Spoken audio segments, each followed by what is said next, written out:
We explored the lore of the bosses already for DMC5 in the previous video, but we haven't touched upon the lesser demons. I thought they weren't as interesting as their boss counterparts, but boy was I wrong.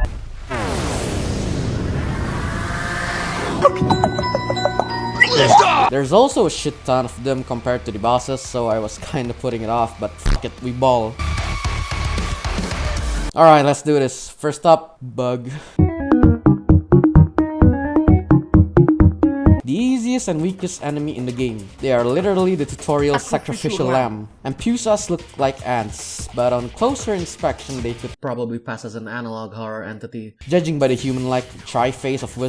Honestly, when I first played DMC, I thought these guys were just your typical fodder enemies, but when you really look closer at them, they're literal hell spawns. Maybe even scarier than the bigger bosses due to the uncanny valley effect. There's the red and green version, each corresponding to what orb you get for destroying them. Normal and Pusas are, well, normal. Weak attacks, weak speeds, sometimes they get you if they're lucky. Red and Pusas don't attack unless you're on Son of Sparta or above, and even then the attack is very sluggish and weak. They give you red orbs if you manage to defeat them, but you gotta combo them enough to be able to get those orbs. Yes, combo, not a time limit. So next time you see a red one, you have to combo them. The green and Pusas provide support to other enemies in the area, but you get health if you defeat them. Finally, the mother of all Pusas, the Pusa Queen. The Pusa Queens are the largest of the Pusa variety, and they look the most like a praying mantis. She walks on all four legs most of the time, only rearing up to strike with her claws. The front of the head is a fully exposed human skull with two partial faces either side of her. There's also a crown, if you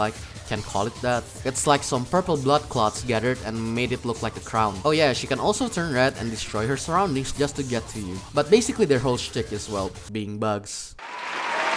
A symbiotic relationship between plants and bugs. They carry blood from humans to the tree to make Virgil get more power, which Virgil finally gets, but Virgil still fails because Virgil's brothers absorb Virgil's father's sword. Yeah, okay, we're not doing this again.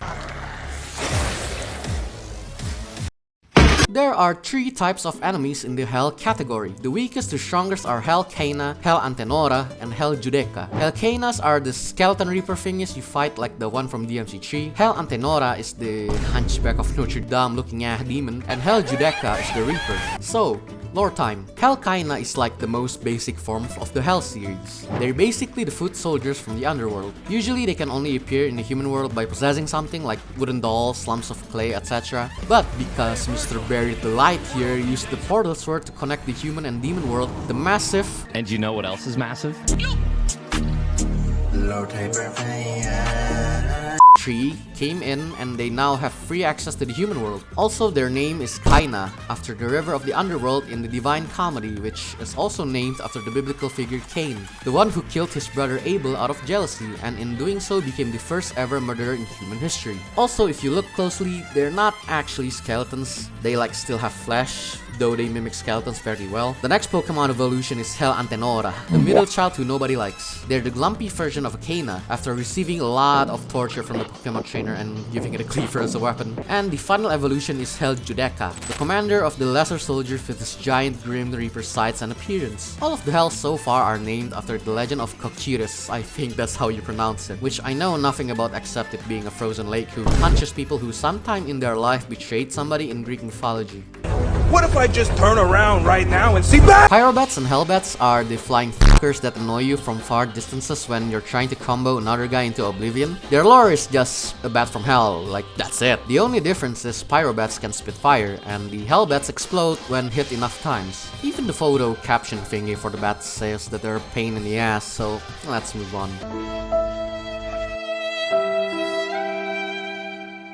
Ah yes, El Circumcision. Now, this anime is technically from DMC1, which had the Sin Scissors and Sin Sights, but just like the last video, we're gonna stick with DMC5 iteration, and maybe touch upon it again if I ever decide to make a sequel video to the other DMCs or something. I guess I have to explain a bit about the Sins first though, to know about the DMC5 variant. The Sins are low-level demons that can only exist by taking the shape of physical objects, most often than not a black robe resembling that of a Grim Reaper. They always use some type of scissors or scythe as a weapon, and they are dependent on the mask that you wear. They literally cannot exist without a mask. The DMC5 variant of the Sin enemies are of the Death variant, an advanced version of the Sin Scissors and considerably more powerful than their Sin counterparts. These guys in 5 have a sort of porcelain mask or something as the mask, and will die if you can parry their attacks, creating an opening as they try to repair the scythe and attack their bloody faces as they do so. The Scissors clan are likely a reference to one of the Greek fates, Moirai. Is that how you pronounce it? 3 sisters who spun, measured, and cut threads representing the lives of every mortal. Specifically, they reference the older sister Atropos, who was responsible for determining the manner of death of each mortal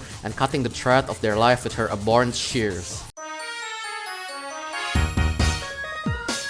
For the lizards, there are 3 variants that you face in the game. The riots are the lizards from the underworld who adapted from the harsh environment, making them evolve. Through this, they gain razor-sharp claws that can cut steel easily, 2 rows of sharp teeth, and a lower jaw that can separate sideways. It is said that their limb muscle is as strong as a hydraulic cylinder, which enables them to jump very high. I feel like Steve Irwin narrating a Pokemon. Riots are aggressive and they usually gang up on you to try and kill you. Oh yeah, even though the claws are sharp as fuck, they're easily broken if you can parry them. On the other side of the spectrum, there's Chaos. This one evolves differently in that they develop a razor-sharp scutes across the spines that can be deployed to cut and shred things like a circular saw via a rolling attack, along with a neurotoxic sac hidden within the chest cavity which gives them the ability to spit poison at any range. They of course also have claws and sharp teeth. If you've played the MC1, they're similar to Battery Assault, Blade and Assault. Finally, there's Fury. Also in my honest opinion, the most annoying enemy in the MC5. They've mutated over time to achieve great speed, and it is said that many generations have passed so that the previous lizards could evolve into Fury. It's able to spawn a blade from its hands without injuring itself. There's also something interesting here from Nico. She has a theory that all demons mutate based on their deepest, darkest desires. In this case, lizards want to hunt and kill things quickly, right? All it can think about, day in and day out, is getting faster and faster to hunt better. And so in the end, after a few generations have passed, you get a demon so fast it doesn't even obey the law of physics anymore. It literally uses space and time to teleport next to you and try to bite your face off. Apparently the name Fury was taken from the red arima in Capcom's other niche game Ghosts and Goblins.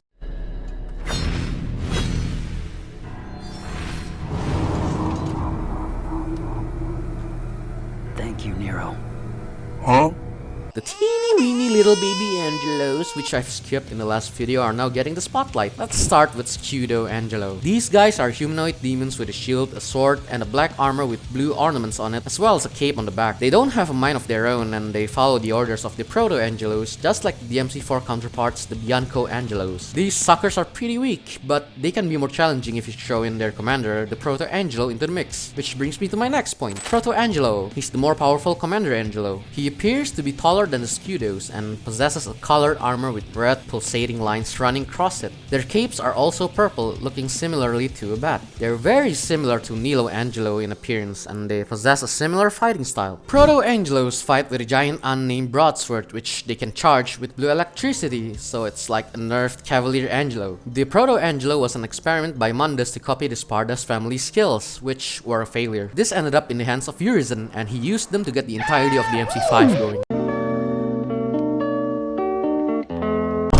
Proto-Angelos occasionally show sparks of personality, well, mostly aggression. They are capable of ordering and organizing the weaker Pseudo-Angelos, having them form formations and employ different tactics in battle. Aside from these traits, they lack true personalities and only exist to lead their weaker Pseudo counterparts. For the last bit of fun trivia to the Angelos, they are apparently connected to what Nico calls the Black Angel. What she's referring to here is Virgil as Neo Angelo in the first game, where an unwilling human, Virgil in this case, was forced to wear demon flesh and become a pawn for the one who was controlling it, Mundus. These Angelos are a mass-produced version of that to be typical fodder enemies and hinder the progress of Dante, Nero, V, everyone who opposed Urizen.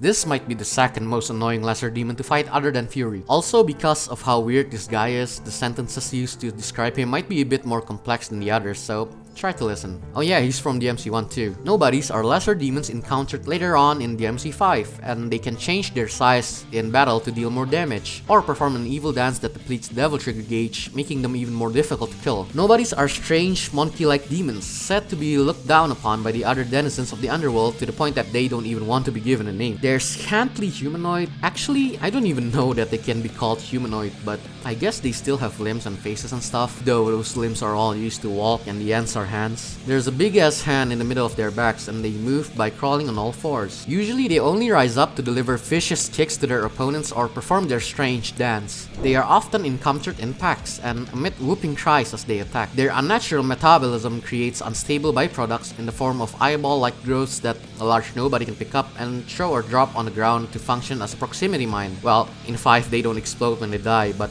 if you plate the first one, they do. For the lore of why it's named Nobody, it's not confirmed officially, but it might be from Homer's Odyssey. No, not that Homer. This one. In the poem, when Odysseus and his crew are confronted with the Cyclops Polyphemus demanding to know his name, the Ithacan king tells him he is known as Nobody. Later, as part of Odysseus' escape plan, the crew blinds Polyphemus while passed out from excessive drinking, in which he screams out to the fellow neighboring Cyclops that, "Friends, nobody is murdering me," by Kraft, who ignore him in indifference, allowing Odysseus and his surviving crew members to escape to their ship and sail away. Another theory is that he's just an amalgamation of several Resident Evil monsters like zombies, liquor, and a G-mutant. Let me know if you want a Resident Evil video too.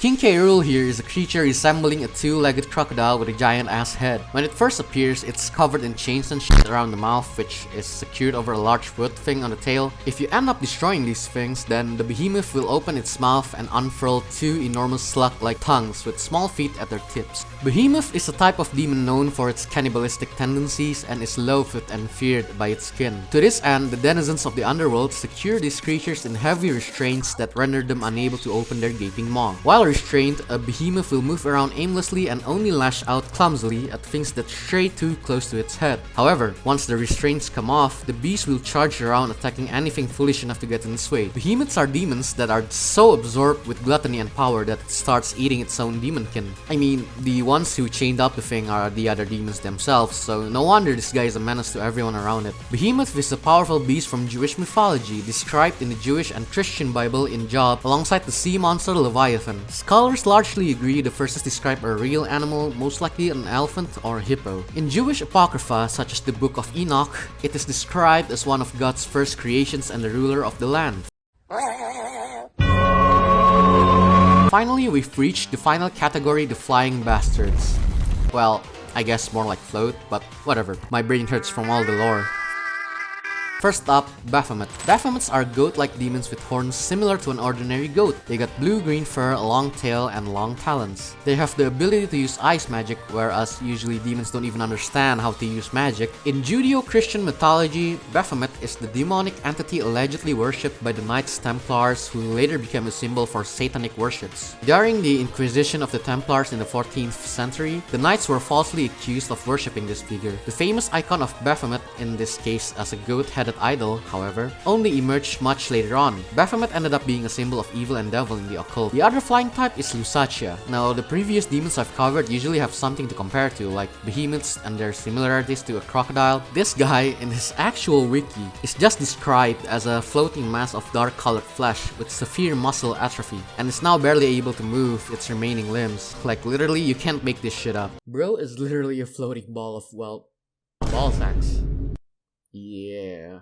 I guess Nico's theory about demon evolution from before is true. Demons who want something so badly will mutate/evolve into that something that they want. In Lusatia's case, it was so obsessed with magic that comes from arcane chants that it underwent multi-generational evolution to become a ball with hands and multiple mouths to cast multiple penis destruction spells at once. Baphomets can only use ice spells. Lusatias can do ice, plasma/flighting, and fire spells. Lastly, for some trivia, Daigo Ikeno, the character illustrator/designer of Devil May Cry 2, 3, and 5, said that the development of Baphomet and Lusatia started with the idea of refining muscle-brained goat clan demons from Devil May Cry 2, but after many twists and turns, resulted in different magic-centered characters. Yes, they borrowed from DMC2, so I'm saving that for later. Maybe not, I don't know, DMC2 kinda sucks, but I guess the lore is okay. Anyways, thank you for watching. Damn bruh, this shit took a very long time. I hope you've liked the video and the brain aneurysm I almost had when editing this video. The next videos won't be about DMC or even essays, I think.